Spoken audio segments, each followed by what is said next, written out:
वहीं मुल्क में कोरोना का अब तक का सबसे बड़ा हमला हुआ है। पिछले 24 घंटों में 83,883 नए मामलों की तस्दीक हुई है। ये एक दिन में अब तक की सबसे बड़ी तादाद है। इन मामलों के रोशनी में आने के बाद मुल्क में कोरोना मुतासरीन की मजमूई तादाद 38,53,407 हो गई है। उनमें एक्टिव मामले 8,15,538 है, जबकि अब तक 29,70,493 अफराद कोरोना को मात दे चुके हैं। वजारत सेहत और खानदानी बहबूद की जानिब से जारी करदा एदाद-ओ-शुमार के मुताबिक मुल्क में पिछले 24 घंटों में 1,043 मरीजों की मौत हुई है। अब तक 67,376 अफराद की कोरोना से मौत हो चुकी है। उधर ICMR के मुताबिक मुल्क में पिछले 24 घंटों में 11,72,159 कोरोना टेस्ट किए गए हैं। मुल्क में अब तक 4,55,09,380 कोरोना टेस्ट किए जा चुके हैं।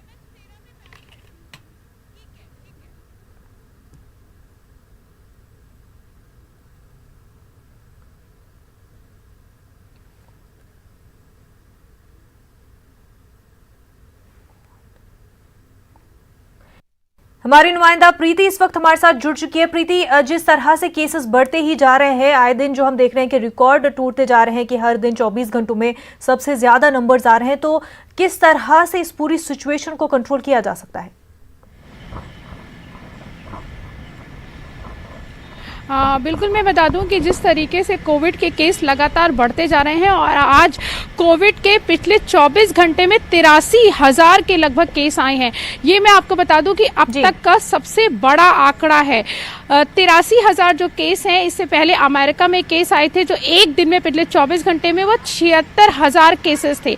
अमेरिका का भी जो आंकड़ा है वो आज भारत ने पार कर लिया है। तो कोविड के केसेस लगातार बढ़ते जा रहे हैं और कुल अगर हम कोरोना केसेस की बात करें तो 38 लाख का आंकड़ा पार कर लिया है। और मौतों की अगर हम बात करें, कोविड से अभी तक 65,000 से ज्यादा लोगों की मौत हो चुकी है। तो इन सब आंकड़ों से ये तो साफ हो जाता है कि देश में कोविड की जो स्थिति है वो लगातार बिगड़ती जा रही है। हाँ, इतना जरूर है कि कोविड के केस जिस तरीके से बढ़ रहे हैं, रिकवरी रेट भी उस तरीके से तेजी से बढ़ रहा है। रिकवरी रेट 74% है, लेकिन जिस तरीके से रिकवरी रेट बढ़ रहा है उससे हम ये नहीं कह सकते कि कोविड के केसों पे कंट्रोल हो रहा है, क्योंकि केस भी लगातार बढ़ते जा रहे हैं। इसके साथ ही स्वास्थ्य मंत्रालय ने जो कल आज शाम को 3:30 बजे स्वास्थ्य मंत्रालय कोविड को लेकर एक प्रेस कॉन्फ्रेंस कर रहा है और उसमें वो बताएगा कि कोविड की क्या स्थिति है, कैसे कंट्रोल किया जाए। लेकिन जो SOP जारी किए गए हैं वो लोगों को फॉलो करने पड़ेंगे, क्योंकि अगर वो SOP जो जारी है, दिशा निर्देश,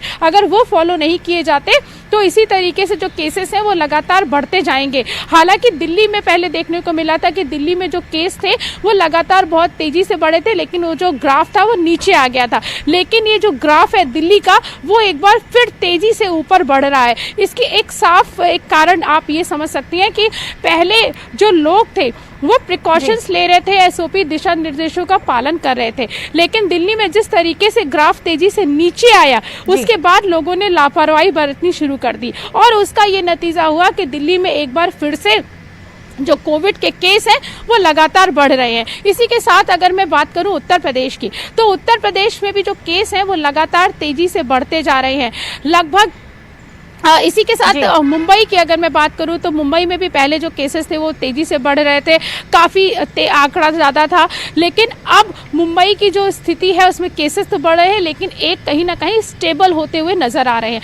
कुल मिला के हम ये कह सकते हैं कि कोविड के केसों को अगर कम करना है तो हमें और आपको सामने आना पड़ेगा, दिशा निर्देशों का पालन करना पड़ेगा, तभी जो केस हैं वो कम हो सकते हैं। साथ ही स्वास्थ्य मंत्रालय की बात करूं, स्वास्थ्य मंत्री की बात करूं तो उन्होंने कहा है कि कोविड की दवा को लेकर, वैक्सीन को लेकर भारत में 3 कंपनियां हैं जो कोविड की वैक्सीन पर काम कर रही हैं, जिसमें से 2 कंपनियां जो हैं वो ह्यूमन ट्रायल के 2nd स्टेज पे हैं और एक जो सीरम इंस्टीट्यूट है वो ऑक्सफोर्ड वाला, वो कोरोना वैक्सीन के 3रे ट्रायल पर है। तो उम्मीद ये की जा रही है कि अगर ये 3रा ट्रायल सीरम इंस्टीट्यूट का सही से हो जाता है और सक्सेसफुल रहता है तो इस साल के अंत तक कोविड की जो वैक्सीन है वो आ जाएगी, क्योंकि अगर कोविड की वैक्सीन आ जाती है तो हम सबको इससे काफ़ी आराम मिल जाएगा और केस कम हो जाएंगे। लेकिन वैक्सीन को लेकर अभी तक कुछ पुख्ता जानकारी नहीं है, क्योंकि अभी तीसरे स्टेज का ट्रायल शुरू हो गया। आपका तमाम तफसीलात के लिए।